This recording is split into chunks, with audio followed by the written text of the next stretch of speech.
Madame, monsieur, bonjour, je suis ravi de vous retrouver pour de nouvelles chroniques vigneronnes. Je vous emmène aujourd'hui à quelques kilomètres d'Épernay, dans le village de Bisseuil, et nous allons à la rencontre d'une maison qui est confidentielle, la maison du champagne Bauchet. Vous allez voir, c'est assez intéressant comme visite. Venez, je vous emmène.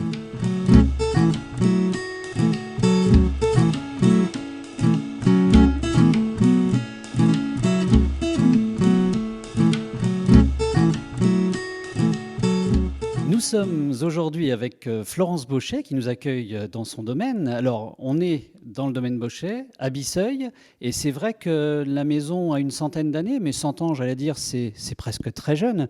Qu'aurait dit à ce moment-là Juliette et Félicien au moment de la création alors? Je pense qu'ils auraient été très heureux, très fiers du chemin parcouru.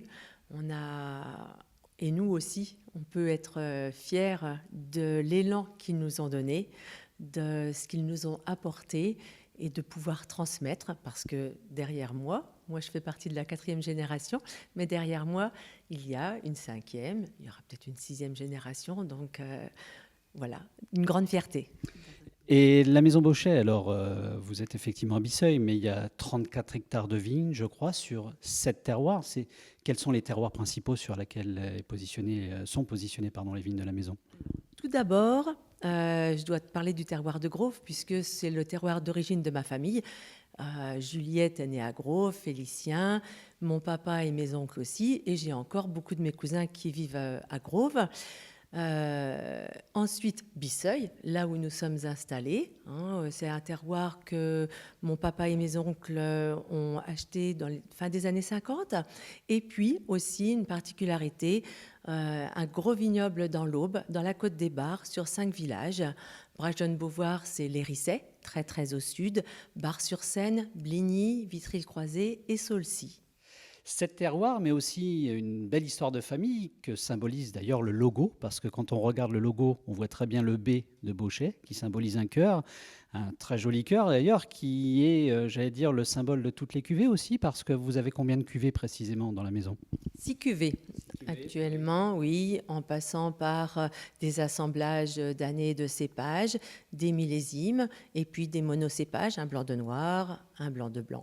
Voilà. 6 cuvées, mais une qui est assez particulière, il faut le dire, parce que comme je le disais, la maison fête ses 100 ans cette année, et 100 ans, c'est pas rien, c'est effectivement une très belle histoire, et une histoire qui est symbolisée par une cuvée spéciale qu'a réalisé un artiste local, Yemza. On voit très bien, effectivement, on reconnaît pour les connaisseurs rémois, en tout cas, puisque l'artiste Yemza Vincent est né à Épernay, grandi à Reims, exerce sa profession à Reims, mais je pense qu'il y a tout un symbole derrière cette cuvée. Qu'est-ce que la cuvée représente précisément? Comme vous l'avez dit, la fête. C'était presque l'artiste lui-même qui a choisi le thème. On lui avait dit que c'était pour notre centenaire, mais moi, au départ, je connaissais le travail de Yemza pour les dessins en noir et blanc. Et quand nous lui avons parlé de notre projet, il a été tout de suite très enthousiaste et il nous a tout de suite proposé des choses en couleur. Ça a été une surprise pour moi, mais une belle surprise de voir qu'on pouvait faire ce travail avec autant de joie et puis montrer autant d'énergie. Alors, c'est une association, hein, le champagne est un vin d'assemblage, on le sait, mais cette cuvée spéciale est aussi un assemblage de compétences. Vous avez réuni, je crois, beaucoup de monde autour de cette cuvée. Oui, comme à notre habitude, nous préférons travailler avec des artisans locaux, régionaux, dès que cela est possible. Donc, vous avez, pour commencer, la coiffe qui est de chez Vipalux, qui est une société rémoise, le coffret qui vient de chez Imprimé Clair, le sleeve qui a été créé et posé par CP Création, les muselets, nous avons une collection de 6 muselets limités qui a été créé par Sparflex. Les photos de toute cette belle édition ont été réalisées par Véronique Montané.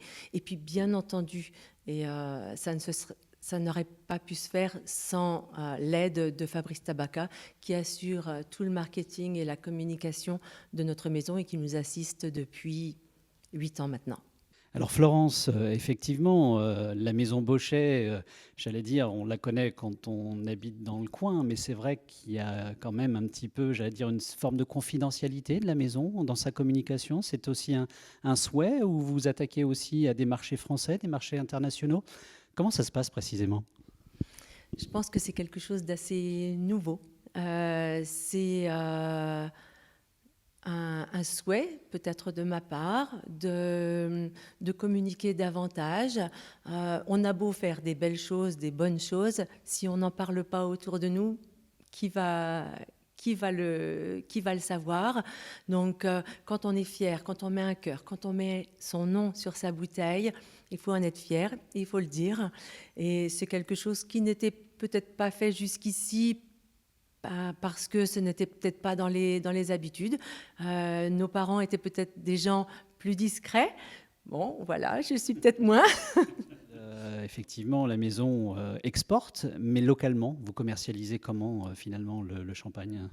En France, nous sommes présents sur un réseau de cavistes, hein, des professionnels principalement, et puis aussi quelques beaux hôtels, restaurants. Nous nous sommes groupés avec plusieurs vignerons pour construire un réseau qui accède à des marchés de relais et châteaux et de restaurants étoilés, donc dans toute la France, hein, du nord au sud et de l'est à l'ouest. Alors, on pourrait presque dire I love Bochet, puisque le logo est en forme de cœur, mais je crois que vous avez aussi un souci, et une réelle volonté en tout cas de développer le no-tourisme, parce qu'effectivement depuis l'UNESCO, depuis les années 2016-2017, etc., il y a effectivement énormément de touristes qui reviennent en France, et même malgré tout, du fait du confinement, on voit aussi dans la région beaucoup de nos amis belges, nos amis aussi hollandais qui sont bien présents, luxembourgeois, qui descendent nous faire un petit coucou, et c'est tant mieux. Alors, vous prévoyez quoi au niveau de la maison en termes de nos touristes? On va aller faire tout à l'heure un petit tour dans la visite de cave, en tout cas, et dans le domaine, j'allais dire. Mais vous prévoyez, vous avez j'allais dire, des horaires de visite, vous avez des rendez-vous, vous avez des séances de dégustation, je ne sais pas, toute autre animation que vous pouvez mettre en place pour accueillir nos amis, j'allais dire, français, régionaux aussi surtout, et puis nos amis étrangers? En fait, c'est, comme vous le dites, parti d'un constat avec l'UNESCO. Le no-tourisme progressait et je me suis dit qu'il fallait que ça s'organise, que ça n'était bien fait que si c'était volontaire. Et il fallait passer des partenariats, il fallait trouver des partenaires parce que Bisseuil n'est pas forcément sur la route touristique du Champagne. Se contenter de clients de passage occasionnels n'était pas suffisant pour créer une offre réelle.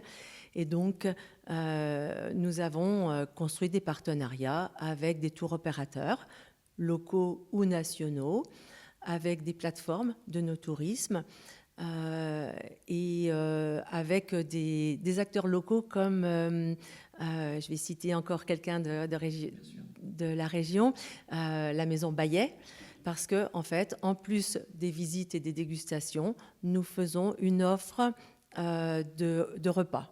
Donc, soit un repas froid, soit un repas chaud, pendant lesquels les personnes qui viennent visiter peuvent déguster nos champagnes. Et ça, c'est très apprécié. Alors, cette année, un petit peu moins parce que effectivement, les partenaires qui utilisent habituellement ce type d'offre sont plutôt des partenaires nationaux ou internationaux. Et c'est une clientèle plutôt américaine, brésilienne qui vient d'habitude. Et malheureusement, cette clientèle-là, cette année, est absente. Mais l'année dernière, c'était réservé toutes les semaines, un mois à l'avance, avec des repas. Donc, ça, c'est une belle réussite pour nous. On augmente notre visibilité à l'international et puis on a le plaisir d'accueillir dans de bonnes conditions. Et la dernière chose que nous avons faite cette année, c'est de réaliser un salon pour pouvoir accueillir en extérieur nos visiteurs. Donc, un petit plaisir en plus de bénéficier du soleil et puis du beau temps et pouvoir déguster une coupe en extérieur.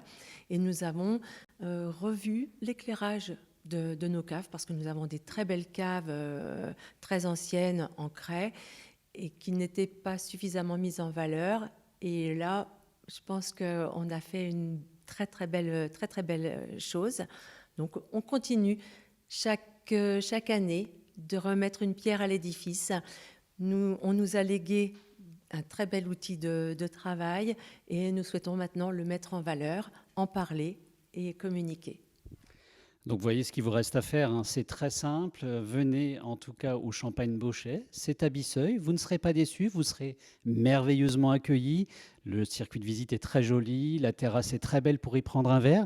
Et puis, vous aurez aussi l'occasion de goûter certainement, d'emporter avec vous une bouteille spéciale de la cuvée, en tout cas réalisée par IEMSA. Enfin, l'habillage a été donc réalisé par IEMSA. N'hésitez pas, vous avez toutes les infos. Il y a un site internet, champagne-bauchet.fr, je crois.